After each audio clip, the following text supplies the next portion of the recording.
Hi,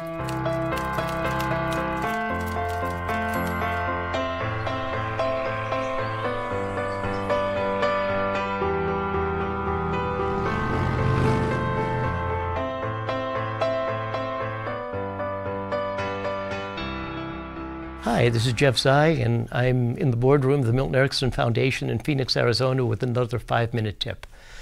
This has been a sequence of 4 previous steps to get us to this additional step in developing a ubiquitous and overall model of how to do psychotherapy. The first 4 steps have been doing. How do you establish a goal? How do you gift wrap? How do you tailor? How do you create a process that can make a tailored and gift wrap goal come alive? All of those things can be learned from a book. There are books on different gift wrapping techniques. Probably there are books about how to tailor something to the uniqueness of the individual. There are ways in which you can learn cognitively about how to do strategic development, how you can do goal setting. But that is not enough for accomplishing psychotherapy in an effective way with clients. The first 4 steps, the goals, the gift wrapping, the tailoring, and the process, answer a meta question: how do you do psychotherapy? But there's a bigger question, and that bigger question is, who will you be as a therapist? So that cannot be learned from a book. Being a psychotherapist, how you will be, is something that needs to be learned with a mentor, something that needs to be learned by deliberate practice with somebody who can guide you. What is it that you bring to the psychotherapy room? Your inquisitiveness, your curiosity, your passion, your motivation, your speed, your humanism, your understanding. And each of us as therapists has ways of being, states that we inhabit. This is a model of thinking about states. If you wake up tomorrow morning and you decide, oh my gosh, it's a beautiful day at home, I think I will try to replicate the states that made Milton Erickson who he was. Okay, what were those states? Well, one of those states was being experiential. Erickson was not didactic, he was experiential. One of those states was using multiple level communication. One of the states that Erickson inhabited was orienting towards. One of the states that Erickson inhabited was utilization.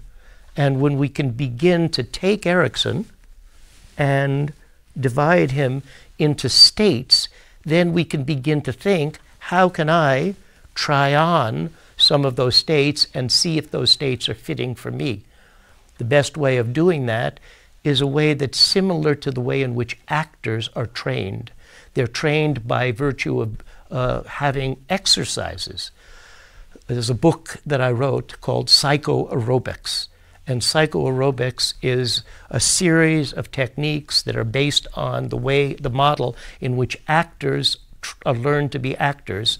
And it is a sequenced development about states that, for example, a generic therapist would benefit from being in, and states that Milton Erickson would, that I could see when I looked at Milton Erickson, states that he inhabited. Those exercises have to be played, practiced in the same way that a musician would play scales. Even an accomplished musician practices over and over again.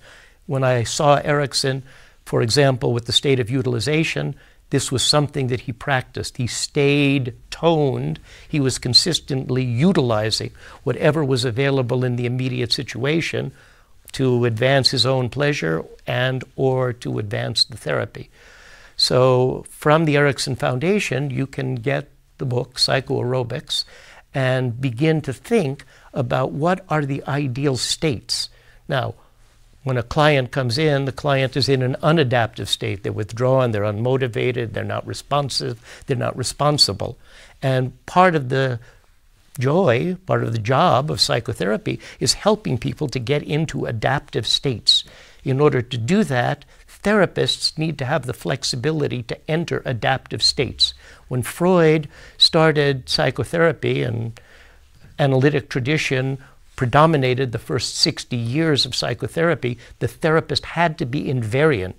You weren't going to stimulate transference if the therapist was capable of changing states myriad times.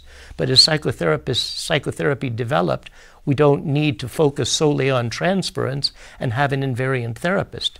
The therapist can be an active participant, and the flexibility of the therapist in being able to enter into adaptive states encourages the client similarly. This is Jeff Zeig. Thank you so much. Another 5-minute video.